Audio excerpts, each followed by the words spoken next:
Hey, Kelly, Yeah, Letty. do you remember that time we failed in college?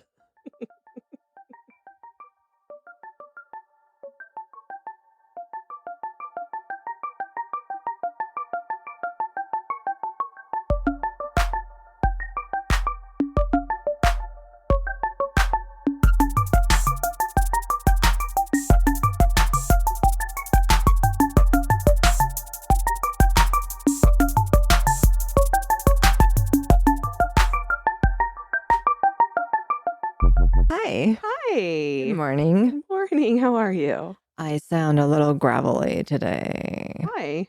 Um, we had a cold run through the family a little bit, Oh, and shoot. I didn't have any symptoms, no sneezing, no running, but I felt like my head was like in a motorcycle helmet that was way too tight Oh, for a whole no. week, and I felt really tired. But I feel much better. I think it's just a little residual. So You sound great. thank you. Thank you so much. I'll be on the That Sounds Great aisle. You can find me there. What aisle Mm. number is that? Oh, anxiety crafting aisle number 5. I love that aisle. It's my favorite. It is. Do you want to hear my hyper focus for the week? I would love to. I'm hyper focusing on writing Korean alphabet, Hangul, I'm sorry. and I'm hyper focusing Come again. on writing Mayan hieroglyphs. What? That's what I've been spending like a whole week hyper focusing on. I've been filling like pages I and am pages. so confused right now. Like, I literally never thought I would hear those words come out of anybody's mouth. Why? Because I hyper focus on languages. I've been like listening to things about the Syrian empires, and I don't know. This is Letty's life. Like, you're all just getting like a little glimpse, and you'll get lots more glimpses, but this is what she does. I am a linguophile. I do love languages so much. Just the more bizarre and out there. I want to solve like the Indus Valley's undeciphered. Do you know what I hyper focused on this week? Yeah. Trying to get out of card mistress in my solitaire game to move up to I don't know what the next princess is in it, but I'm playing a lot of solitaire. Solitaire's great. I used to be big. Literally, Oh, I can literally just sit there. I sometimes I just Spider flip solitaire. through the cards. Spider solitaire. That's and my just, thing. Oops. I should have gotten that one. Oops, I should have gotten that one too. Oh my God, my coffee is way too hot. Okay. So our topic for today. Yeah, so welcome to WTH Oh, ADHD. shoot, you're right. There's that. I'm Leti. I'm Kelly. And today we're going to talk to you about college and college experiences and ours, how amazing they were. And so amazing. The best college experience ever. So great. And especially with 20, hindsight's 2020, we now know that we had ADHD and that those were the reasons that we were just batshit like horrible. Yeah, just the worst student. Well, I wouldn't say the worst student ever, but definitely challenging in many arenas. So I think we'll just kind of skip through back and forth. We'll talk about some of the highlights that come into mind, and then we'll talk about some strategies because we both have kids who are going to be entering college in the next couple of years, and we want to provide them with some strategies as well. But if you're in college, I want you to first stop hating yourself. And oh my God, please, because love yourself. If you're and you have ADHD and you feel hopeless, yeah, we got to turn that around. And if any of the things we talk about rings true, you have ADHD. Go get checked out. Get help. There's so much help. This is a great. You feel better. This will be a great episode for teenagers to listen to. I will try not to drop too many F-bombs. I know, and it's going to happen, parents. And I'm a sailor. We're both sailors, and we're going to do our best, but it's going to happen. But it's this is how we express ourselves, and it's not a bad thing. So let me actually, before we go to college, let's go to high school. I How'd you do in I high don't school? want to go to high school. How'd you do in high school in general? Like grades and things? C's. C's. Okay. I had A's and C's because things that interested me, I would do really well in, and things that didn't interest me, I would just like squeeze out. And then, like, towards the end, I'd bring up those B's and A's. Sometimes it depended on how much I got punished. How about planning for college? Because you grew up here in the US. Did your parents like talk about it? Did your counselors talk about it? Friends? Like, what did you know about college and going and stuff like that? My sisters went to college. My two older sisters. So I just knew I was following in their footsteps, and they all went to local college because my parents told us they couldn't afford to send us away. Which is a whole other story. Sorry, Mom and Dad, but it is true. That we'll leave that for another day. And then, so I just went along for the ride. Honestly, I didn't want to go to college.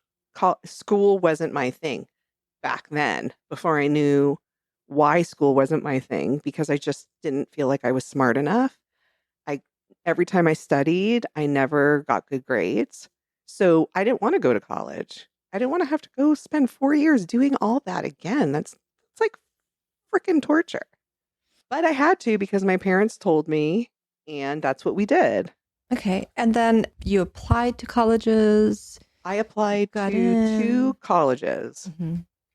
And I got into both, but one of them was away, so I couldn't go to that one. And so I went to the local university here, right? No.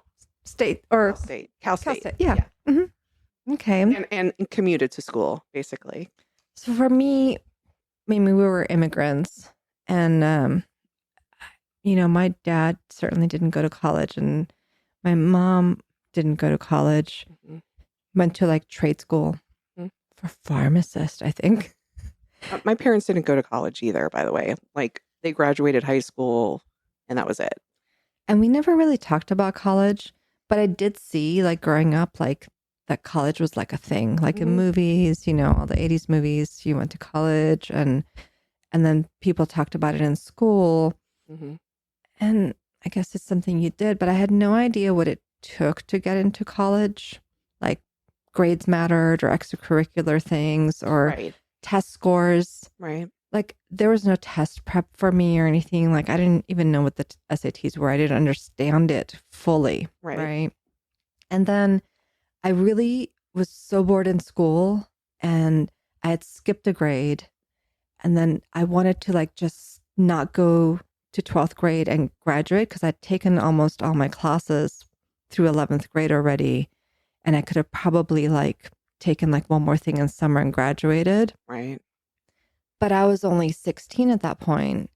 And then going to college, I was just turning 17 when I applied to colleges. So I wasn't legal, and my parents didn't let me go out of state, obviously, because I was a minor. And so I applied to local things, but they didn't want me to drive until I was 18. So I had to pick something I could bike to. So that's how I picked college, was the one I could bicycle to, that had a major that I could, like, tolerate. Okay. Yeah, right? Like, really bizarre. And so, I put my grades into an envelope and all this stuff, and they weren't great. And I wanted to do like NYU. I wanted to do film school, USC. Like, those were the things I really wanted to do, because I was all about film. I'd been in film, middle school and high school. That was the thing. And I loved the magic of cinema. That was my love. And well, those were off the table, because also we had no money. I didn't even know how I was going to pay for it. And then I got this grant, this Pell Grant, to go for the first semester. It was covered to go to CSUN, to Cal State Northridge. And so I was like, yeah. So I did it, right? And that one I could bike to and go there. I wish I would have had, like, college planning, like, visited universities, those kind of things. Yeah, I didn't do any of that either. None of that. And I think I'm going to do that with, the kids because absolutely. I think it matters. I think my experience would have been a lot better, more informed. And that's really the thing is going there a little bit more informed about what I was doing, because not having a plan is really not great for people with ADHD. I kind of had a plan because I knew I was going into radio, television, film. Yeah, that was my only plan too. That was my plan, and that's what my sisters did. And I just followed in their footsteps. But I love TV. Bigger so plan. For me, TV, I wanted to be in TV. You wanted to be in film. I wanted to be in TV. Mm-hmm. So, I enroll in some classes that they recommend that you take. I took the math placement, English placement, all that stuff. And it was so hard to manage this experience. Mm-hmm. Right. So for me, getting to something on time was already like this major issue because I just didn't have a good sense of time, and I would dawdle and stuff. And then I had to bike to school.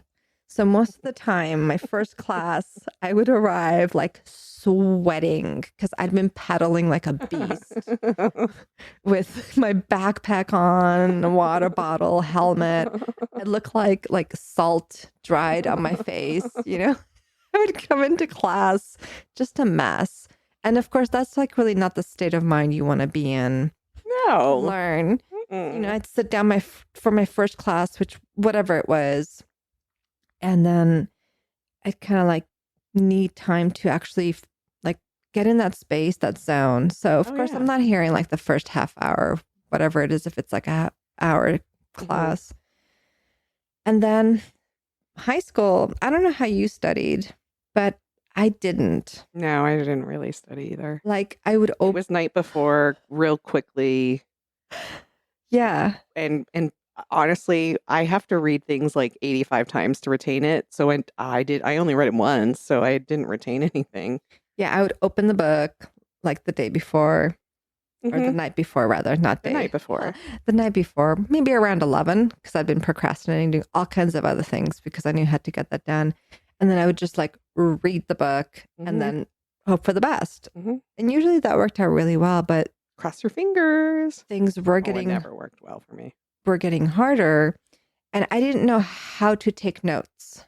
Mm-hmm. Did you know how to take notes? You know what's so funny? I didn't, but once I got into college, I realized I really had to take notes because I was gonna frickin' not make it. And to be honest, my notes were literally the wrong things. I learned how to take notes over the years, and I had really great drawings of my professors. Oh yeah, I tried to take notes. I drew a lot of things in my margins. They're mostly drawings and words occasionally. Mm-hmm. I thought I just wasn't smart. That was my whole thing. Oh, I 100% believe my sisters that I wasn't smart too. Are very, very bright women. My oldest, A's, AP classes, college credits before she even went to college, was going to be an astronaut / doctor, got to college, realized she liked film, switch majors, yada, yada. But just a very smart woman. Same with my middle sister. They're both really smart. So I just said, I'm the street smart sister. I'm not the book smart sister. They're the bookmarks. You're the bookmark. The book smart sisters. I am the street smart sister, and I am the sister that really did a lot that they didn't do. And that was me. I was okay with being me. I was fine with it. So I thought I was kind of this imposter in college where everyone else knew all this stuff and I knew nothing. And I had to keep just pulling it out of my ass. Last minute, I would churn out these 12, 15 page papers in an hour before class in the library, trying to get this thing to yeah. print. And back then, the experience with computers being fresh. Oh my God, it was like so it would hard. crash. You had to bring your stupid floppy disk, and you'd get a virus from the library because someone would put one on there, erase all your things. Oh, it was so stressful. And I would just pull out these papers out of nowhere. And then I'd be kicking myself. Like, why couldn't you have done that 2 days earlier? Seriously. 3 days earlier. Right? Isn't that just wild? Or broken down into little pieces. I just did not have the capacity. And I had never been shown how to manage projects. I guess that's what we'd call them now, which is homework. I guess it's a project. How to manage these things into smaller, doable pieces. And they just seem so big. And this gets us into this area of executive function that some ADHDers like to call the wall. And the wall is this looming thing you have to accomplish. Paper, reading, even laundry can be a wall. Any task that might require some form of planning. Like if you want to clean your house, where do you start? Right. Do you start at the table? Do you start in the kitchen, bedroom, work your way out? Like, where do you start? And it can be so overwhelming because you want to do everything all at once. God, it's so crazy. Everything has this equal importance, right? So everything's coming and stabbing your brain. Do this, do this, do this, do this. And it's so overwhelming that you go, nope, I'm doing none of it. And you sit down on the couch and watch TV instead while having this just rolling anxiety inside. It's so crazy. And then you have to do something. So I bit my nails, 8/8 for sure. Or then I would leave and go do something super impulsive because that feeling had to go away and I needed dopamine and had to somehow make up for all that. And then flash forward to the night before a thing. And then I could do it. So why wasn't the wall there? That impending pressure is needed in some way to help you start sometimes. Right. But that's not a healthy... And you have to take your cues. Right. But that's not a healthy system. So another system you can put in place, I don't know if this ever worked for you, but sometimes someone else's body with you in the room can help you start. So that would be in college, a study partner, partnering up with someone who can start. Like if I'm watching someone start doing it, it can help me oh, I guess I can open my book too. It could be just as simple as that, or get my papers out. And once the pencil's in hand, it can start. Or if then I'm sitting there tapping and just, dozing off or whatever, or not thinking about things, that person can look at me and what are you doing?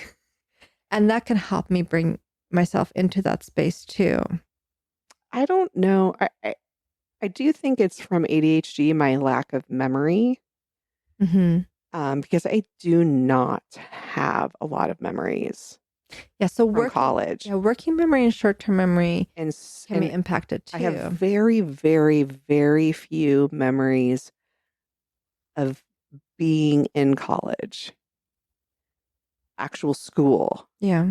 I do remember being in the library with my sorority sisters and studying, but I do remember not really getting much done. But that's because we were being social, and that was a lot more fun than studying. And whenever I would do papers and stuff like that, I remember sitting in my parents' house in the office playing Cirque du Soleil music. That's a interesting choice. Well, because it's musical. It's not, there's no words. So I can't listen to music with words if I need to do something. Does that make sense? Yeah. So it's music. And I remember typing out papers. And that's I swear to God, I don't remember sitting in classes at all. So, but you have inattentive type ADHD. So I'm wondering if I don't remember teachers. I remember one teacher only because when my sisters had that teacher, she was a man. Wait, she was a man? She was a man. And then when I had her, when I had her as the teacher, she transitioned to a woman. Got it. And mind you, this was 30 years ago. So that's really, I swear to God, the only teacher I remember. So you were probably having a lot of inattentive episodes where you would... I don't even remember walking across campus to classes. Like, I don't remember any of that. Right. And that's a lot of that ADHD brain where you're just having this constant flows of thoughts that are transient. They come in, they go out, they come in, they go out, and they jump from thing to thing. And you're so much in that headspace that you're not accounting for your environment a lot. And that can, be part of why you're not recalling.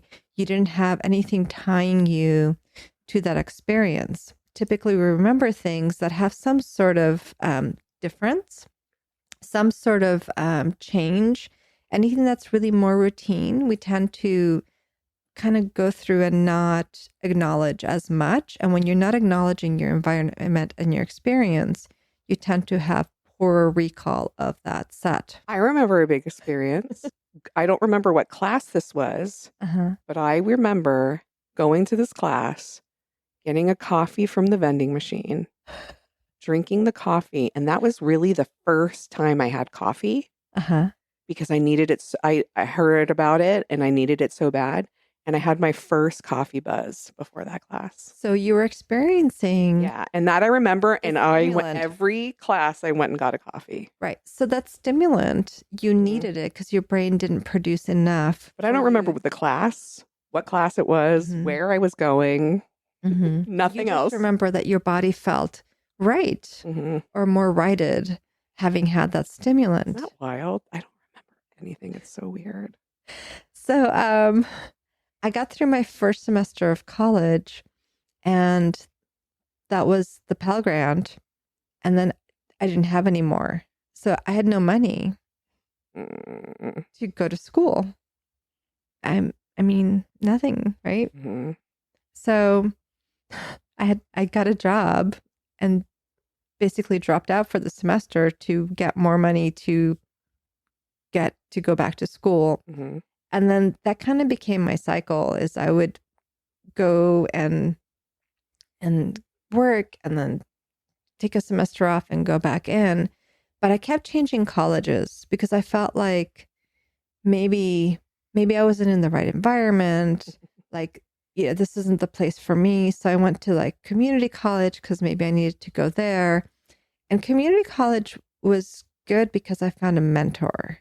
There was a teacher who like saw me and got me, and she presented things to me in a way where I really could maintain that level of interest. And it wasn't just a hyper focus on a topic. She stimulated my mind with the right questions and things that kept me engaged. She was such an excellent teacher. I'm going to just shout out to Mrs. Pat Allen. May she rest in peace. She was an amazing influence because for the first time I also saw that who was giving you that material can be like amazing. And it's not just the material, right? And I have no teachers that were influential to me because I do think they all thought I just wasn't a smart kid. So I do not, maybe my theater teachers, that's it. And theater was a really great place and production was really great because there's a lot of impulsivity. There's a lot of dopamine flowing, right? You're doing funny things, you're creating, and creativity is definitely an ADHD jam. Like we're very creative people given the space and opportunity to do so. And especially if someone is like starting a project for us where we don't necessarily have to do all the planning and creating by ourselves, we play a role in something, right? Like there's a play. Well, the play's already written out. You don't have to write it. There's a role, right? Now, you've already like picked a role that you're going to play. So you have this focus. You're able to get into that smaller piece and not have to focus on set design and the camera and, the mixer and the lighting and the music. Like, you don't have to do all of that. While you enjoy all those elements, you're able to take part because it's been kind of given to you, that little component. Oh, yeah. Even though I was a horrible actress, acting was great. So I think a lot of creatives, do have ADHD, and I think we gravitate towards the arts, and that can be really great, but it can also be really terrible because you're not finishing projects. You're leaving things, undone, uncompleted, and then they kind of hang there and you feel bad about it. And you get this really awful self-talk coming back that you can't finish anything. And then why should you even start the next one? And this can really lead to these depressive periods that you also often see with people who are creatives, where they kind of stop for a while and they go back in, or they have all these things that aren't finished. So the other part that was hard for me for college was taking tests. I'm not even like it wasn't necessarily because I didn't know the material, but that attention component of executive function, to read a question completely. I would skim the question and then look at the answers or think of the answer, but I wouldn't really read the question and parse it and understand what they were asking, because I knew there was a time limit. I had an hour to get it done, and I felt like I had to rush and get through it all. And I know that I'm terrible with time, and that if I read something, I can think about it for hours. But I didn't have that privilege right there. I couldn't do it. So I would just rush through it and answer. And then the other thing I didn't do was check my work, because once I was done, I got through all of it. It was so stressful, and my brain was so depleted that I wanted to be over and get some dopamine somewhere, do something fun or else, or I was already somewhere else. And so I wouldn't check my answers. And I'd not answer some questions. I had skipped questions. That's what my daughter does. It just didn't even answer them at all. Or I'd half answer stuff. It was written out, or math things. I'd have the answer. Just doesn't answer them, yeah. But I wouldn't write out how I did it. So they didn't know how I did it. So they'd mark me off, right? Even if the answer's right, because they want to look at your thought process. This almost got me really, really bad when I was doing my master's, and I had to do my comprehensive exams. For us, we had multiple choice, 100 questions. And then we had a written part too, right? And so I just went right through those multiple choice, right? But the number 100 didn't stick in my mind. And I'd finished the front of the Scantron. And then I just sat there. And I was like, why is everybody still working? What's going on? And I'd finished so fast. I was like, oh, well, I guess I'll just wait until we're done. And I sat there probably for a good 15 minutes. And I was like, well, I guess this one time, since I have all this time left, I could go over my answers because this is important. And then I realized that there was a blank page after the multiple choice questions. And then there's this whole section of case studies of patients having strokes and whatnot, and a whole other thing I had to do. Holy moly. I mean, I would have just failed. If I hadn't done that, just completely failed, right? And I didn't know I had ADHD, so I didn't know I needed systems in place to function. I didn't know I needed to have a checklist for taking a test. I didn't know I needed a checklist for studying, or a particular way to take notes that engaged me, right? I don't type notes. If I'm typing on a laptop, I don't hear anything. I can't do notes on laptops, which is what most colleges currently do. And that's the worst thing for people with ADHD. One, you have tabs. You can browse the entire time reading other things than what the lecture is, and you'll record it maybe. But then you have to listen to that thing, but you already sat through it. You don't want to listen again. But having that motor task of writing I wrote, yeah. It makes it so that you're not just taking down everything, you're doing a little more analysis in line where you're grabbing more important pieces. And I think that's a really great, effective way to take notes. But I certainly didn't learn to do that until I was like halfway into my master's. Like it's bananas. I mean, to be honest, every test I took, I would literally be the first one done, sitting there waiting. Every test. That was me too. I would just sit there and I just rush and want to be over with. Yep. Yeah. I would be done. Never look at it again. Mm-hmm. Yeah. Every test was like that. And I would be like, how am I the only one who's done? How am I the only one who's done? And my grades reflected that because I just chose answers because I didn't know any of the answers. I don't know how I got A's. I don't know. Honestly, I have no idea. Well, here's the thing. I didn't get A's. And I didn't get A's in college. And it took me 5.5 years to finish college. Oh, I've got you beat. Yeah, but I did it consecutively. Oh. Okay. So let's just... Mine was over a decade. Yeah, but you didn't do it consecutively. I did it a consecutive 5.5 years. And my last semester, that half a year, I took 12 units in summer school. Woo. And I split my time between Northridge and Santa Monica City College. So I literally went to school from 8 a.m. to 10 p.m. for 4 weeks. Well, I can do anything for to finally graduate. And then my parents said, Kelly, we didn't think you'd make it. And I made it. And it was like a compliment to me. Back then, that was a compliment because nobody thought I'd graduate college. Well, I thought that what would be a really great thing to do is change majors. Because another thing is impulsivity, right? And I had thought I was really interested in film and stuff, and I worked in it for a while too. And then I was like, maybe something else. And I changed majors and kind of had to, go back to the drawing board and start all over again. Right.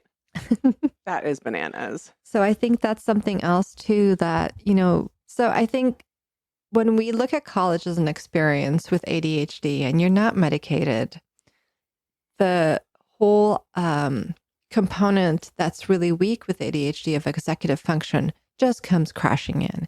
It's planning, time management, attention, and there's also the social component that creeps in where that anxiety can be looming. One of the things is like I did, I hung out by myself most of the time because I just didn't feel like I belonged. I had so much anxiety over people realizing that, I didn't know how to study or I just didn't know what I was doing. And so I didn't want to share that experience. And I didn't want anyone to tell me that I was fuck up because I already knew it. And so that led to a lot of not socializing in classes and things like that. But then there's that other component where you do need to like let loose and you don't think about that consequence the next day. Like if you went drinking or things like that, you're coming to school just really wrecked because you hadn't, planned on it. And not only that, you forgot that you have a test or you forgot you had a paper due. And that impulsivity really plays into not being able to turn things in on time and not functioning well. Well, you could have done what I did. What did you do? We all know I joined a sorority, right? Uh-huh. Yes. Sorry, parents, but here we go.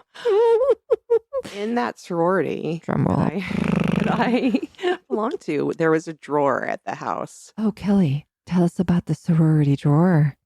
Inside that drawer were folders, and each folder was a class. Was it like how sororities function? Yeah. Folders? Yeah. So basically what was inside those folders were tests for each teacher that was at the college. Share the knowledge. So if you were having a hard time, you could go into the drawer, pull out the test that you were going to have the next day, and study that test. Now, there wasn't every single test in there. Sure. So those classes I didn't do very well in. I failed nutrition. But I got A's in all those classes that I had tests in. And I also had a boyfriend who was in a fraternity. Oh, did they have a drawer in the fraternity? You know, that's so funny. I don't remember if they had a drawer or not, to be 100% honest, but they had pledges. And one of those pledges was a TA in my political science class. Okay. If I had to pick my political science teacher out of a lineup, I hated poli-sci so much. It's not my thing. But if I had to pick my teacher out, my professor in a lineup, I couldn't, because I literally never went to one class and got an A+ in it, because my boyfriend was the president of the fraternity and told the pledge he had to take my tests and give me an A+. I'm going to call you university and have them. Isn't that crazy? Your degree. Isn't that crazy? Oh, for political science, give me a break. I got A's in all of my radio, television, film classes because that was the stuff I loved. That was interesting to you. And I didn't need tests for those. Like, I knew the answers. I needed the answers to everything else in college. Everything else. And I failed nutrition, so I couldn't take nutrition. I got an incomplete in poli-sci because I just stopped going. I couldn't. Oh my God. It was, thank God I never went, because that just would have been like the worst. But here's the thing. I made it through college. I passed. You know, I did too. I made it through. And I think I needed that space.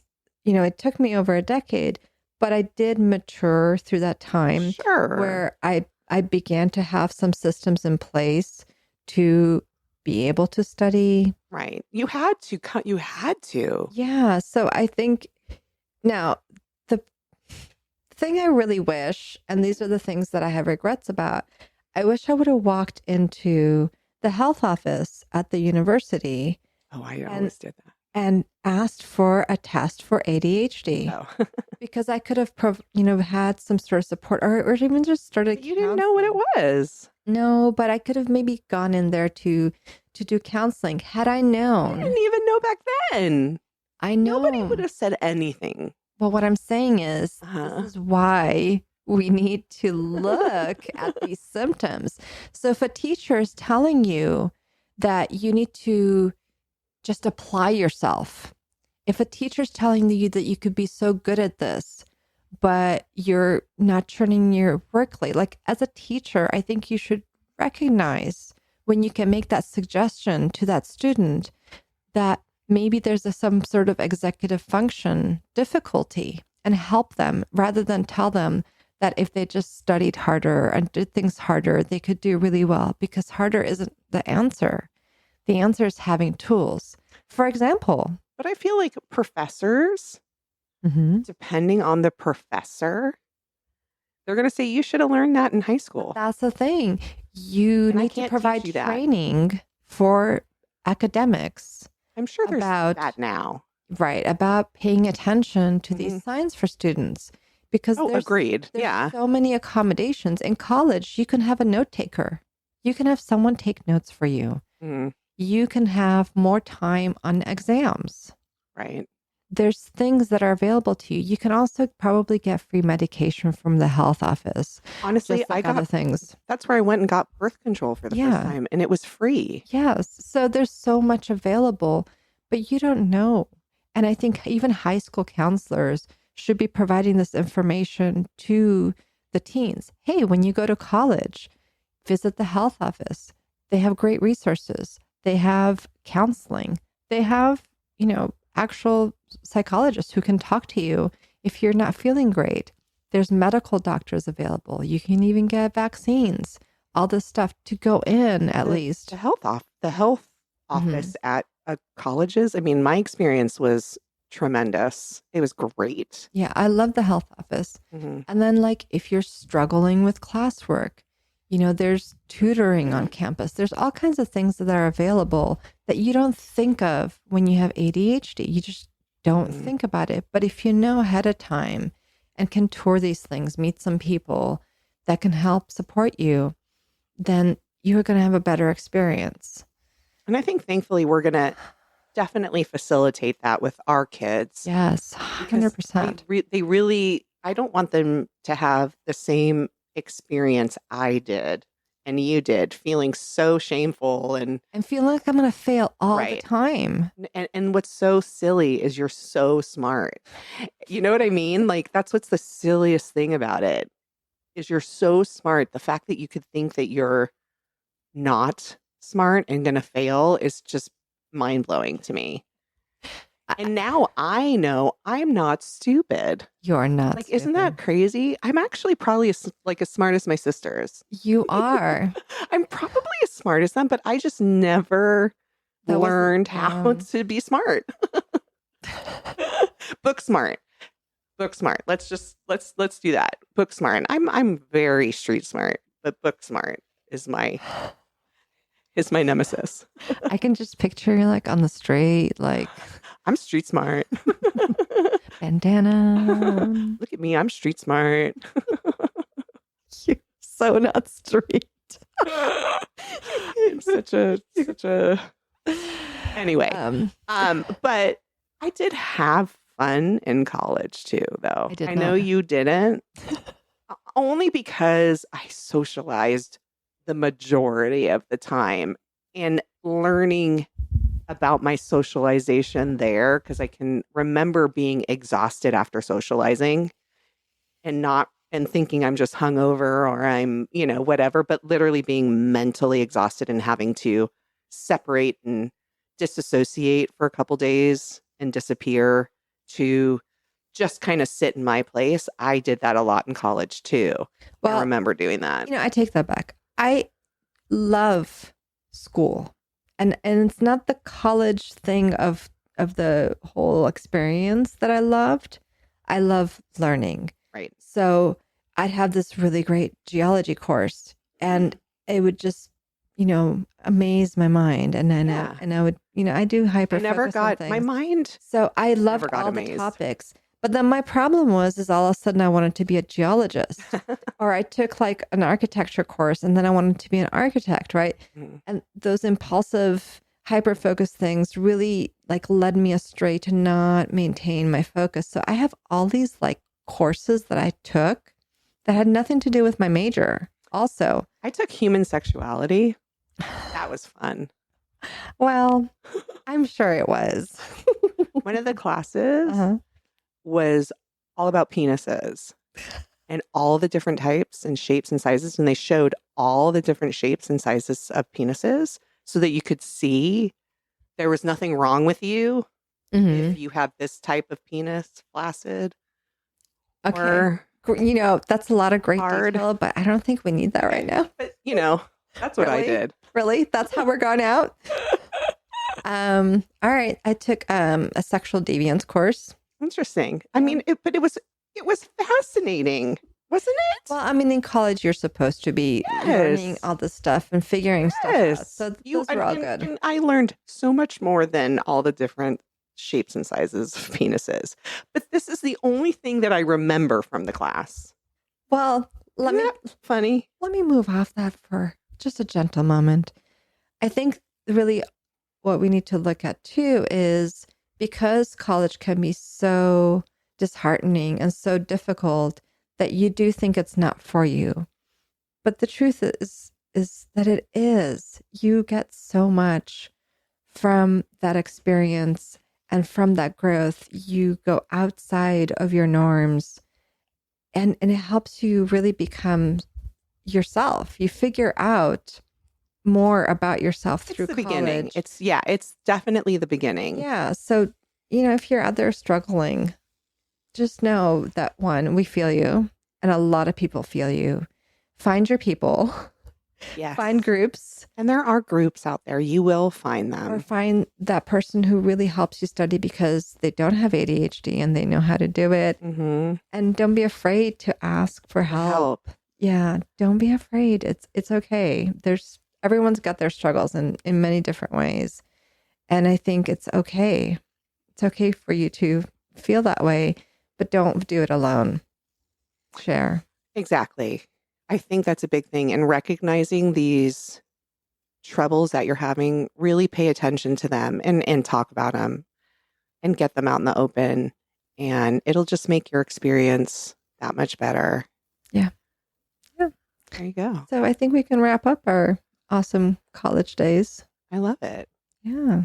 There you go. I'm going to go back to college and get a PhD because I just would I'm never a in a masochist. billion years and never, ever, ever go back to college. But that's just me. Okay, hi and bye. WTHD. Oh my God. ADHD.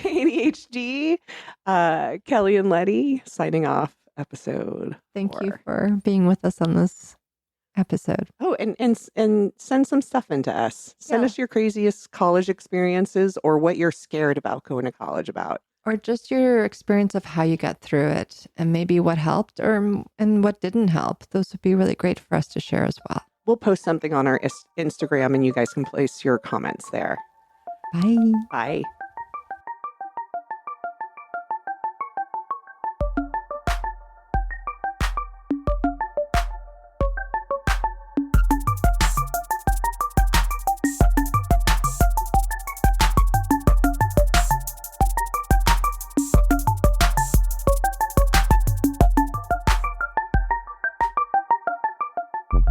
This has been a Hi It's Me ADHD production.